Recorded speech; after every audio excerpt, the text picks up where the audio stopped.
I'm David Boji.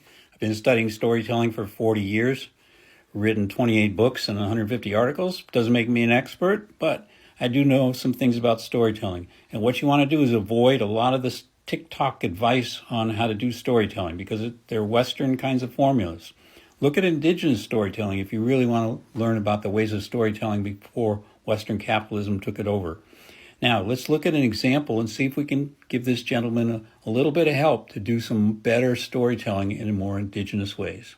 Do the storytelling technique for your brand. Highlight the villain in your customer's life. Here's what I mean. Nike knows its customer's villain are the doubters and naysayers, the ones who tell them that they're not good enough. Here's a tip. Look at history. Nike has one of the big slave supply chains in the world. They treat their workers as slaves. There's sexual abuse, worker abuse, wage theft, all kinds of things, and fake auditing reports. So just don't do it. Don't encourage people to buy a brand that's complete with slavery.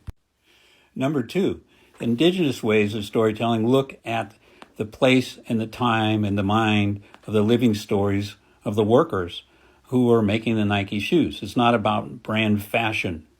So the Nike story, its narrative, covers up the slavery that Nike's engaged in.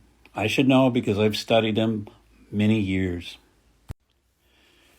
Number 3, Nike runs sweatshops. It's been well documented that they move from country to country, hopping around the world when they're discovered to have a sweatshop with egregious practices of all kinds of sexual abuse, all kinds of torture, all kinds of things that go wrong with the chemistry. They move to another country and start all over again. So they're extremely hard to pin down. That's a story worth telling because it pressures Nike to do the right thing. Even Wikipedia can tell you the basic facts about Nike. So here's the bottom line.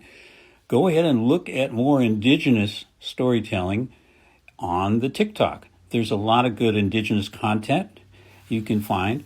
And what you're going to see is they don't follow the Western ways of capitalist storytelling or narrative. What is going on in Western narrative is they impose this beginning, middle, end structure, or they say you got to have a hook and you got to look the viewer in the eye, and you got to have fancy imagery and say therefore instead of and then. All that is complete bullshit. It's part of the Western capitalist hegemony to enforce ways of storytelling that, as Walter Benjamin said, it's storytelling that's coming to an end. Indigenous storytelling is having a living story in a place and a time, and it's a way to build